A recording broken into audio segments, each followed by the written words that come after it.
Hello shareholders, and you find me in relaxed mood today as I sit in the outdoor marquee which is owned by my Hamlet, which is here for a child's birthday party, but I thought I'd try it out to see if it works as a studio. Now today I want to get this general license consultation nailed. Our submission is going to be all about why people enjoy it as well as the fact it's very, very necessary. And I'm going to ask you to fill out a survey for us. You're the core support. We need to get a couple of hundred people to do this, so I'll also put this out to the viewers tomorrow. The questions will be about the pigeon shooting, the crow shooting, the general licenses, to try and support what we want to say to DEFRA about that. So that's for the whole of the UK to do, because anybody could suffer from this, even though the English are the ones who are really suffering at the moment. And for everybody, there are also questions about how you use the website, which I'd like you to answer, please. And I've been out canvassing opinions from shareholders about what we should do. From a sort of metropolitan point of view, right, are you coming across people who are saying, no, I think general licenses are terrible, we should stop this? No, actually, what I'm coming across is people wondering why we have yet more government interference in terms of what we're trying to do on a day-to-day basis with regard to people's private property. Actually, there is introducing more forms, more complication to how we're managing the countryside is not the right answer right now. I think that this whole thing needs to be reversed back to where we came from originally. Is it a libertarian argument? Is that what it is? In my sense, it is a libertarian argument, because I'm not much of a fan of entities telling me what I can and cannot do, to a point, with my private property.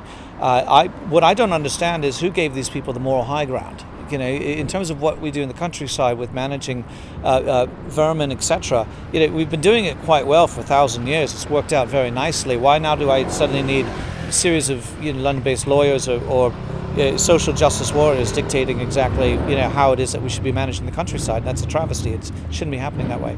From a media point of view, given that that's what we do, is there any way we can win this argument in London? On a righteous do? It's all about freedom. No, in London, actually, the biggest thing we can do is maintain pressure on the MPs, on all of our local MPs is what we can most importantly do for London, because that is the connection from London to the exterior, and also for those of us in London that shoot on the countryside.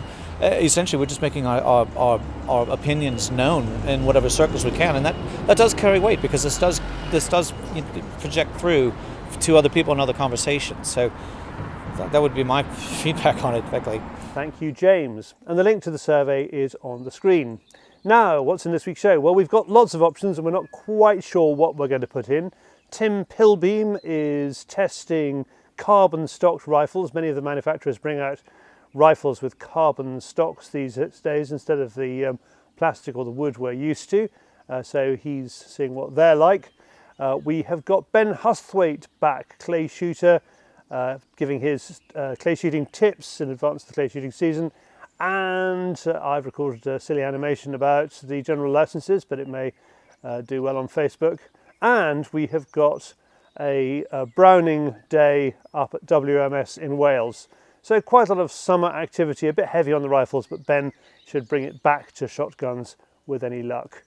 The link for the Envestors share page is on the screen now, and I will see you next week.